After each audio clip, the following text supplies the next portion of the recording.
हुकूमत में आने से पहले खान साहब ने जो आवाम से वादे किए थे, उन वादों को आप कितने फ़ीसद पूरा होता हुआ देख रहे हैं? वादे तो उनके बेशुमार थे और बड़ी अच्छी नीयत के साथ थे।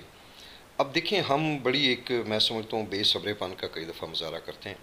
हम समझते हैं कि रातों रात कोई जादू का चिराग हो खान साहब के हाथ में। जो 72 साल एक मुल्क के साथ मैं समझता हूँ कि ज़्यादतियाँ हुई हैं। तहरीक इंसाफ में मेरी टिकट ना होती तो शायद मैं पार्टिसिपेट ही ना करता पॉलिटिक्स के अंदर। मैंने बहुत हद तक थाना और कचहरी की जो सियासत है, मैंने उसका ख़ात्मा किया। मैं बड़े वसूख से इंशाअल्लाह ताला ये दावा कर सकता हूँ कि आज तक मैंने, मेरे जो साथ वाले हैं, हमने किसी शख्स के ख़िलाफ़ पुलिस में कोई नाजायज़ पर्चा नहीं करवाया, किसी के साथ ज़्यादती नहीं की। तो एक तो ये इस इलाके का ये रवाज था, थाना का कल्चर। अपने जो सियासी मुखालफिन हैं उनको थाने के ज़रिए जुल्म और सितम का निशाना बनाया जाता था।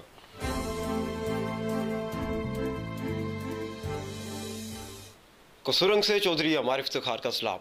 नाजरीन, आज हमारे साथ पाकिस्तान तहरीक इंसाफ के सूबाई वज़ीर पॉपुलेशन पंजाब कर्नल रिटायर्ड सरदार हाशिम मोहम्मद डोगर साहब मौजूद हैं। सियासत में कर्नल साहब एक उभरता हुआ सितारा है। रिटायरमेंट के बाद सियासत का ख्याल कैसे आया, अपने हल्के की आवाम के लिए कौन सी खिदमात सर अंजाम दी, मौजूदा हुकूमत की कारकर्दगी के हवाले से क्या सोच रखते हैं, ये सब कुछ और बहुत कुछ जानेंगे आज की इस वीडियो में। कर्नल साहब, रिटायरमेंट के बाद सियासत का ख्याल कैसे आया? बिस्मिल्लाहिर्रहमानिर्रहीम। पहले तो बहुत शुक्रिया जी, आप तशरीफ़ लेकर आए।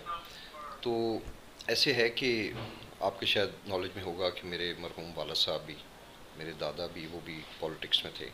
मेरे वालिद साहब एमएनए रहे और जब मैंने आँख खोली तो मेरे वालिद साहब मरहूम उस वक्त सूबाई असम्बली के मेंबर थे। तो फ़ौज में मैं गया और यकीनन बहुत अच्छा अल्हम्दुलिल्लाह एक्सपीरियंस था। तो मैं तो समझता हूँ कि बहुत पहले से ही मुझे ख्याल था, कोई रिटायरमेंट के बाद नहीं था। और जैसे एक डॉक्टर का बेटा डॉक्टर होता है, इंजीनियर का बेटा इंजीनियर बन जाता है, तो चूँकि मेरे वालिद साहब सियासत में थे तो मुझे शौक़ था कि मैं यहाँ आके तो अमली तौर पे कुछ लोगों की खिदमत करूँ। कर्नल साहब, सियासत में आने के लिए आपने पाकिस्तान तहरीक इंसाफ को ही क्यों चुना? मैं समझता हूँ कि इसके अलावा और चॉइस ही कोई नहीं थी। जब मैं खुद मैं समझता हूँ कि एक तालीम याफ्ता आदमी हूँ और थोड़ा बहुत तारीख़ का मुताला किया, पाकिस्तान की तारीख़ का मुताला किया, तो उसके अंदर मुझे नज़र आया कि ये एक खुशकिस्मती है आज इस मुल्क की कि हमें इमरान खान जैसा एक अज़ीम लीडर, मतलब मेरे पास फ्रैंकली स्पीकिंग इसके अलावा और कोई चॉइस नहीं थी। अगर तहरीक इंसाफ में मेरी टिकट ना होती तो शायद मैं पार्टिसिपेट ही ना करता पॉलिटिक्स के अंदर। अभी तक अपने हल्के की आवाम के लिए आपने कौन सी खिदमात सर अंजाम दी? मैं अल्लाह पाक का बड़ा शुक्र अदा करता हूँ। चंद जो सबसे बड़ी अचीवमेंट मैं ये समझता हूँ कि आपको पता है मेरे इधर नवाही आगे कंगनपुर है जो कि एक कस्बा है, तो उसके लिए मैंने डिविजनल पब्लिक स्कूल, क्योंकि मेरे इस इलाके में जो सबसे बड़ा फुकदान था वो तालीम का था, तो वो मैंने, अल्लाह का करम है कि वो मंजूर करवाया। उस पर ऑलरेडी काम शुरू हो चुका है और ये एक वो चीज़ होगी कि जिससे मेरे हल्के के जो मुस्तकबिल की जो नस्लें हैं वो इंशाल्लाह इससे संवरेंगी। हम एक स्टेट ऑफ द आर्ट, एक इंशाल्लाह एक मुल्की लेवल का एक स्कूल यहाँ बनाने जा रहे हैं, तो ये मैं समझता हूँ बड़ी अचीवमेंट थी। इसके अलावा दूसरी अचीवमेंट मैं अपनी ये समझता हूँ कि वैसे तो हल्के की आवाम ज़्यादा बेहतर इस पर रोशनी डाल सकती है। मैंने बहुत हद तक थाना और कचहरी की जो सियासत है, मैंने उसका ख़ात्मा किया। मैं बड़े वसूख से इंशाअल्लाह ताला ये दावा कर सकता हूँ कि आज तक मैंने, मेरे जो साथ वाले हैं, हमने किसी शख्स के ख़िलाफ़ पुलिस में कोई नाजायज़ पर्चा नहीं करवाया, किसी के साथ ज़्यादती नहीं की। तो एक तो ये इस इलाके का ये रवाज था, थाना का कल्चर। अपने जो सियासी मुखालफिन हैं उनको थाने के ज़रिए जुल्म और सितम का निशाना बनाया जाता था। तो मैं समझता हूँ कि ये एक बड़ी अचीवमेंट है। इसके अलावा इस वक्त 13 सड़कों के ऊपर काम हो रहा है, अगर आप डेवलपमेंट की बात करते हैं, और चूँकि हल्का बहुत पसमानदा है तो इसमें अभी और भी बहुत कुछ करने की ज़रूरत है। पंजाब की आबादी कितनी है और इस आबादी को बेहतरीन वसाइल देने के लिए अभी तक हुकूमत ने क्या किया है? पंजाब की आबादी जो पिछला मरदमशुमारी हुई है उसके मुताबिक कोई 110 मिलियन है, यानी कि तकरीबन 11 करोड़। और इंतहाई अफसोस की बात है कि इस इंतहाई अहम इशू पे माजी की तकरीबन सारी हुकूमतें मासवा अयूब ख़ान के, उनके दौर में उन्होंने ये कोशिश की कि हम इस आबादी को कंट्रोल करें। बाकी किसी ने भी इस तरफ नज़र उठाने की कोशिश नहीं की। 3-4 बड़े बड़े काम हैं। एक तो हमने जो हमारे उलमा हैं, हमने उनको ऑन बोर्ड किया है कि वो लोगों को आगाही दें कि माँ और बच्चे की सेहत के हवाले से और जो कुरान पाक के अहकामात हैं उनकी रोशनी में आपको कैसे अपनी औलाद मैनेज करनी चाहिए। हम दुनिया के हर काम को मैनेज करने की कोशिश करते हैं, अपने कारोबार, अपनी रिश्तेदारी। औलाद को मैनेज लोग ख़ास तौर पे ख़ास तबका है वो नहीं करता। बच्चे इसलिए पैदा करते हैं कि ये 5-6 साल की उम्र से मज़दूरी शुरू कर देंगे, उनको तालीम नहीं मुहैया, उनको सेहत की सहूलियात नहीं मुहैया। ये एक आगही है। एक पढ़ा लिखा आदमी वो ऑलरेडी सेंस रखता है कि मैंने कितने बच्चे पैदा करने हैं। बच्चे उतने होने चाहिए कि जिन सब को तालीम के और ग्रोथ के मुसावी हकूक़ मिलें। अगर आप हकूक़ नहीं देते तो मैं समझता हूँ कि आप अपने अल्लाह के आगे गुनाहगार होंगे कल रोज़े हशर। तो ये है, इसके अंदर हमने उलमा को ऑन बोर्ड किया है। बजट हमारा 4 गुना ज़्यादा बढ़ गया है पंजाब में। परसों एक हाई लेवल मीटिंग हुई जो हम पंजाब असम्बली के अंदर एक डिबेट करने जा रहे हैं। इस इशू को हम एक सूबाई सतह पे इसको सब पॉलिटिकल पार्टीज़ को ऑन बोर्ड करके, तो काफ़ी सारे काम हैं इंशाल्लाह वक्त आने पे। ये मेरे डिपार्टमेंट का एक्चुअली जो भी आउटकम होगा ये टाइम लेगा। आपको 5-10 साल के बाद पता लगेगा कि इसमें किस हद तक पॉजिटिव काम हुआ है। गुर्बत की वजह से जो बच्चे पढ़ लिख नहीं पा रहे, उन बच्चों के फ्यूचर के बारे में क्या सोच रहे हैं? उन बच्चों को देखें जी, मैं समझता हूँ उनको हमें टेक्निकल स्किल देनी चाहिए, बजाय इसके कि एक आम मज़दूर है। अगर एक शख्स थोड़ा सा भी काम सीख ले, अभी यहाँ बैठे हुए हो सकता है अगर मुझे एक प्लम्बर की ज़रूरत पड़े तो हो सकता है मुझे 2 दिन ना मिले, दिहाड़ीदार हमें बेशुमार मिल जाएंगे। तो हमें टेक्निकल एजुकेशन की तरफ लाना चाहिए ताकि बच्चों को, मगर हकीकत बात यह है कि जो आपकी आबादी है इसके अंदर दुनिया का कोई भी मुल्क कुछ नहीं कर सकता। अगर हमने इसको कंट्रोल ना किया तो ये एक आतिश फ़िशा है। 25 साल के बाद आपके सूबे की आबादी डबल हो जाएगी। यानी आज आप 11 करोड़ हैं, 25 साल बाद जब आप हमारी स्टेज पे पहुंचेंगे तो आपको फिर समझ आएगा कि आज जो मैं बातें कर रहा हूँ वो क्या है। ये आपसे संभाली नहीं जानी। हुकूमत में आने से पहले खान साहब ने जो आवाम से वादे किए थे, उन वादों को आप कितने फ़ीसद पूरा होता हुआ देख रहे हैं? वादे तो उनके बेशुमार थे और बड़ी अच्छी नीयत के साथ थे। अब देखें, हम बड़ी एक, मैं समझता हूँ, बेसब्रेपन का कई दफ़ा मुजाहरा करते हैं। हम समझते हैं कि रातों रात को जादू का चिराग हो खान साहब के हाथ में। जो 72 साल एक मुल्क के साथ मैं समझता हूँ कि ज़्यादतियाँ हुई हैं, इट विल टेक टाइम। अब आप लोग कहते हैं जी क्या हुआ, मैं आपको बताता हूँ कि क्या हुआ। आपकी ज़राअत इस वक्त बहुत ज़्यादा बूम पे अल्हम्दुलिल्लाह। आपके ज़िले में जिधर आप बैठे हैं, यहाँ पे आज से 2 साल पहले 1 एकड़ ज़मीन आपको 50,000 रुपये पे ठेके पे मिलती थी।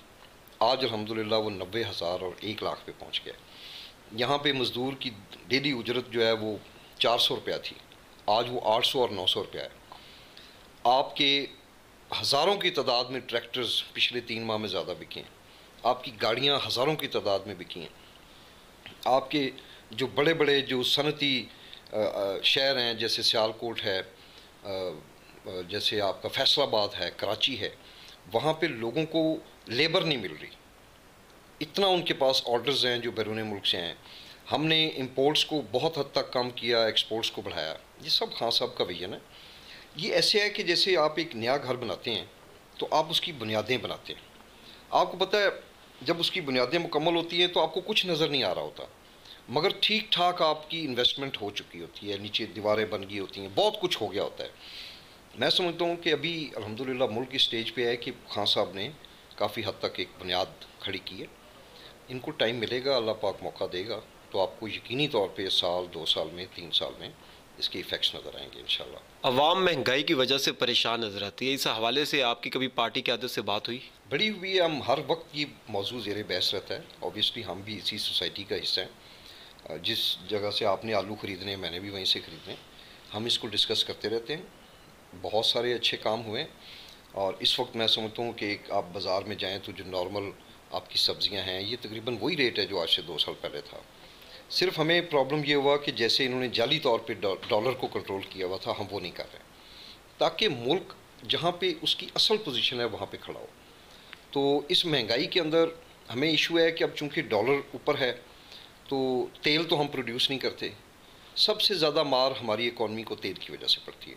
जैसे जैसे इंटरनेशनल मार्केट में उसका रेट ऊपर जाएगा वैसे वैसे आपके मुल्क के अंदर महंगाई बढ़ती जाएगी। मगर मेरी बेटा 52 साल उम्र है, मैंने इन 52 साल में आज तक कभी नहीं सुना कि लोग कह रहे हो जी आजकल महंगाई नहीं है। कभी आपने सुना है?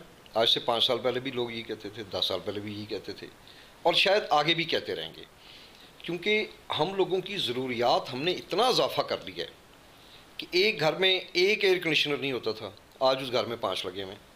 हम में से हर एक की ख्वाहिश है कि हमारे बच्चे प्राइवेट स्कूल्स में पढ़ें, हर एक की ख्वाहिश है कि जब कोई बीमार हो तो प्राइवेट हॉस्पिटल में उसका इलाज हो।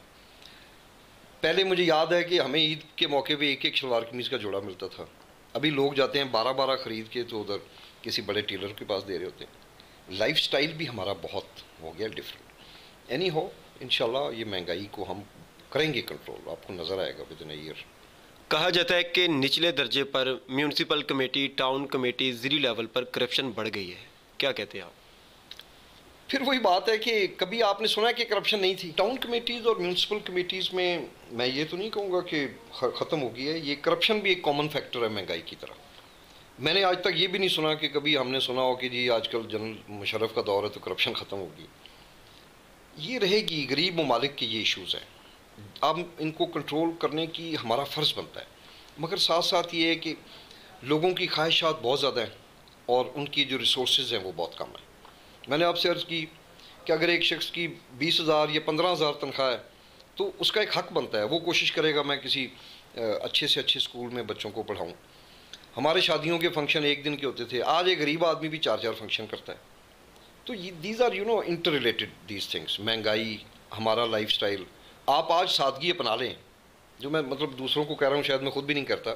आप सादगी अपनाएं, आप देखेंगे कि महंगाई बहुत कम होगी।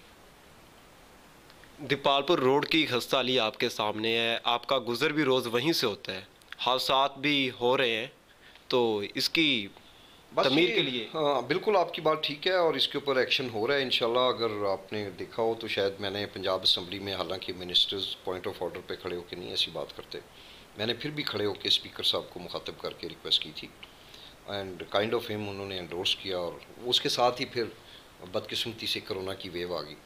तो जो हमारा बहुत ज़्यादा डेवलपमेंट का पैसा था वो हमें हमारे जो गरीब बहन भाई हैं उनकी मदद के लिए हमने तकसीम किया। ये वाहिद दुनिया का मुल्क है अल्हम्दुलिल्लाह कि जिसके हालात कोरोना की वजह से बुरे नहीं हुए। पता नहीं आप लोग ऐसा फील करते हैं कि नहीं। हमने अपने गरीब बहन भाइयों को भीख नहीं मांगने दिया, उनकी बग़ैर किसी सियासी अप्रोच के या बग़ैर किसी सियासी वाबस्तगी के हमने लोगों को जितना उनकी हेल्प कर सकते थे, जो हमारे प्राइम मिनिस्टर साहब का, CM साहब का विजन है, हम उनको सपोर्ट। तो ये जो डेवलपमेंट के पैसे थे फिर ऑब्वियसली ये बहन भाइयों की मदद के लिए इस्तेमाल हो गए। मगर आप रेस्ट श्योर कि इंशाल्लाह इसको हम ठीक करवाएंगे और इसको बहाल करवाएंगे इस सड़क को। कर्नल साहब, ज़िला कसूर में आए रोज़ वारदातों में इजाफा हो रहा है, क्या हमारे कानूनी अदारे इतने कमज़ोर हैं कि इस पर काबू नहीं पाया जा रहा? वो फिर आप कहेंगे कि आप हमेशा माजी के साथ रिलेट करते हैं। जब से हज़रत आदम इस दुनिया में आए थे तो तब से क्राइम हो रहा है और ये रुकेगा भी नहीं। सिर्फ ये कि देखना ये चाहिए कि किस हद तक उस पर एफर्ट्स हो रही हैं। इन चीज़ों का अगर आप वापस जाएं तो अगेन इसका आबादी के साथ बहुत तल्लुक़ है। आज आपके ज़िले की इतनी आबादी हो चुकी है, लोगों को उतना रोज़गार मुयस्सर नहीं है, लोगों के वसाइल नहीं हैं, फिर वो ये इन शॉर्टकट्स पे जाते हैं, चोरियां करते हैं, डकैतियां करते हैं। और आप यकीन कीजिए कि हम हर वक्त पुलिस के साथ, महकमे के साथ राब्ते में रहते हैं। जो वो अच्छा काम करते हैं उसको एंडोर्स करते हैं।